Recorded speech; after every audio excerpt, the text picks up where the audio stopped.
ว้าวสวัสดีตอนแรกทุกคน ตอนนี้แมนซ้ายก็อยู่ประเทศลาวเนาะก็คือบ้านเฮานี่แหละซึ่งหากลับมาได้ประมาณ4 มื้อซึ่งตอนนี้แมนซ้ายก็กำลังเดินทางไปที่ลาเซนโฮเทลเนื่องจากว่ามีโปรเจกต์น้อยๆอยู่หันก็เลยว่าสิไปถ่ายยังไงหลายอย่างแต่ว่ามื้อนี้แมนซ้ายกำลังไปถ่ายทำแลบอยู่หันก่อนเนาะนั่นแหละซ้ายก็มีเวลาอยู่นี่ประมาณสักแค่2 วีคเท่านั้น2 อาทิตย์เนื่องจากว่าไม่วีซ่าแน่เพราะว่าเดือนหน้าก็ต้องไปอยู่ญี่ปุ่นเนาะไปอยู่เดือนหนึ่งแล้วปีหน้าซ้ายก็จะได้กลับมาอยู่ลาวเป็นทางการละโอ้โห ในที่สุดก็ฮอดมือที่จะต้องกลับมาอยู่ลาวเนาะกะคิดว่าคือสิมีอย่างหลายๆอย่างให้เบิ่งน้ำกันเนาะเพราะว่าตอนนี้ซ้ายกะดองวิดีโอดองบล็อกของซ้ายเนาะตั้งแต่แบบเดือนก่อนนี่แล้วก็จนฮอดเดือนนี้แล้วก็เดินต่อไปแล้วก็สิโพสลงปีหน้าวันเดียว บรรยากาศยามแรงมากเขานี่กับงานมันคัดชิวอลก็ได้เห็นไหมมึงโอ้แสงสิบนละสิไทยทันมึงเนาะทำแลบมานี่ยันไทยทำแลบบนทานเยอะพอแสงบนละแต่ว่า5 โมงเลยบ้านเขา5 โมงตัวนี้ต้นดินไว้เนาะ โอเคเจอกันที่ลาเซนโฮเทล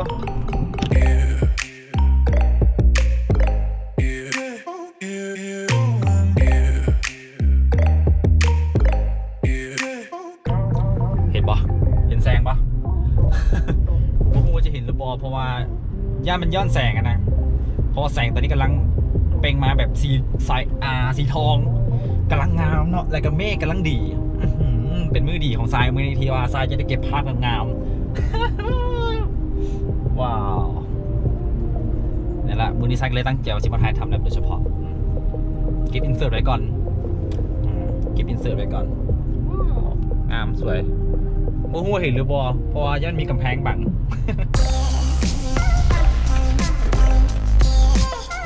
หมดละจอดรถอยู่ว้าวแสงชิบเบิ้ลแล้วไปกันเถอะฟ้าแหง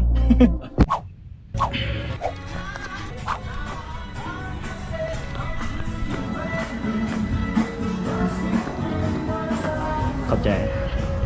ดัดฟ้ามั่วนูบอกไม่ละก็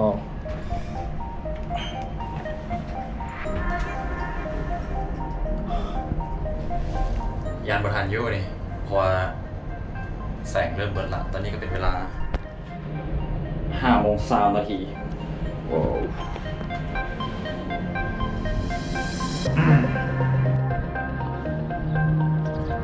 หาก็ตั้งกล้องเรียบร้อยมาซาดหน่อยหนึ่งเพราะว่าแสงมันเบิดเห็นปะเดี๋ยวเมฆงามมือนี้เมฆโคตรงามเลยโอ้โหมีงามแห่งมือนี้โคตรมากเลยอยากได้บรรยากาศด้วยล่ะสุดยอดเอานุ้ยไปใส่นุ้ยเข้ากล้องน้ำบ่ อันน้ำมูเนาะก็คือว่าคนที่บอกให้ใส่มานี่แหละ หมูสุวรรณนุ้ยเฮลโลให้ไก่นะ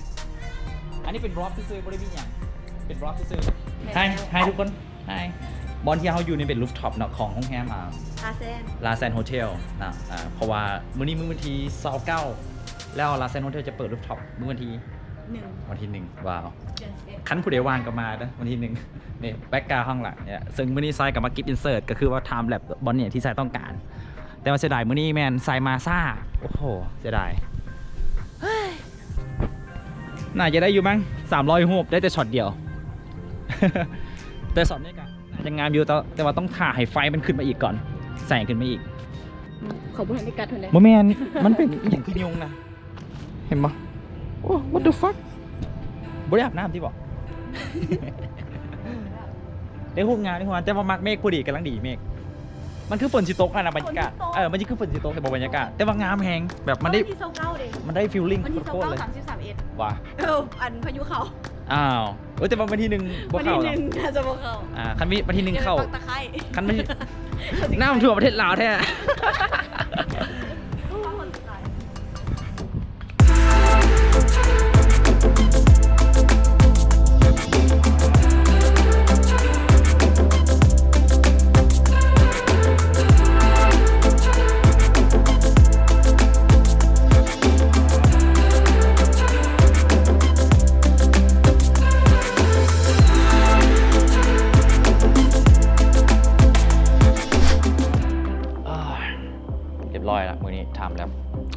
สิออกมางามหรือบอ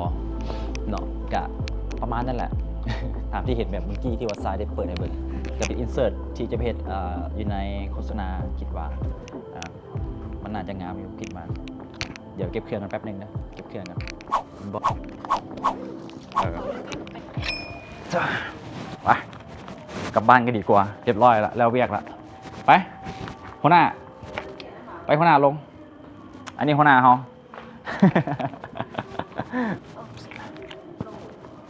อันนี้ให้ยูสั้นอย่างสั้น7ว้าวโคตรมืดเลยโคตรมืดเลย ไปปิด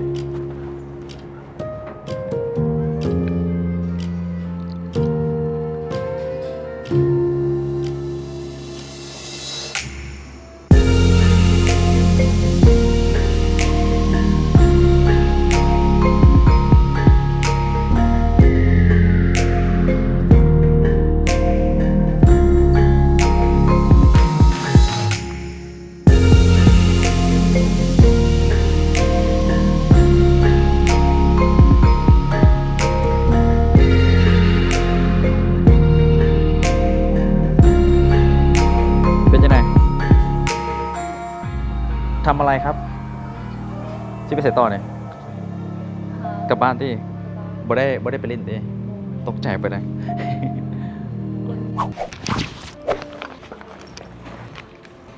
กลับบ้าน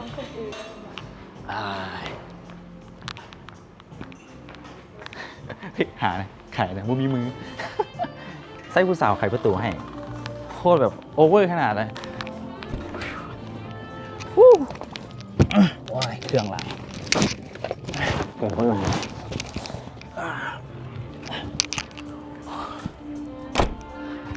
กลับบ้านจ้ะ เสร็จละฮอนจบละมือนี้เป็นเดลี่สั้นๆเนาะของทราย มือนี้บ่ได้ไปผู้เดียวเด้มาผู้เดียวแต่ว่าบ่ได้กลับผู้เดียวเฮลโลชิไปใส่ฮะชิไปเอารถนุ้ยบอกว่าถึกอีหยังก็ตำรวจล็อกล้อพัดว่าโอ้ยเนาะก็เลยว่าสิไปส่งนุ้ยเลยเนาะเอาเป็นว่ามื้อนี้ทรายขอปิดบล็อกของทรายแล้วกันเนาะบ๊ายบายนุ้ยบ๊ายบายอย่าลืมบอกกับเจ้าหน้าที่ว่ามามื้อวันที่1มาเด้อวันที่1มาเด้อวันที่1รูฟท็อปแล้วเจอกันนะวันที่1เนาะคณะผู้ใดมีโอกาสได้มาลาเซนโฮเทลก็เจอกันได้ที่อยู่แถวแคมป์ของบ่ทางมันเส้นทางอย่างนี้สีทานเหนือเนาะนั่นแหละ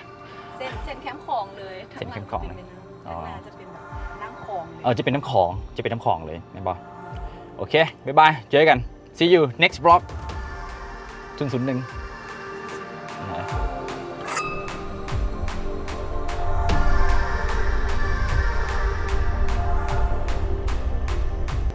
สิไปแล้ววะบ๊ายบายคนเบิ่งนะโอ้น่านะทางก็เดินทางต่อเนาะระวังรถนะระวังรถโอเคบ๊ายบายโอเค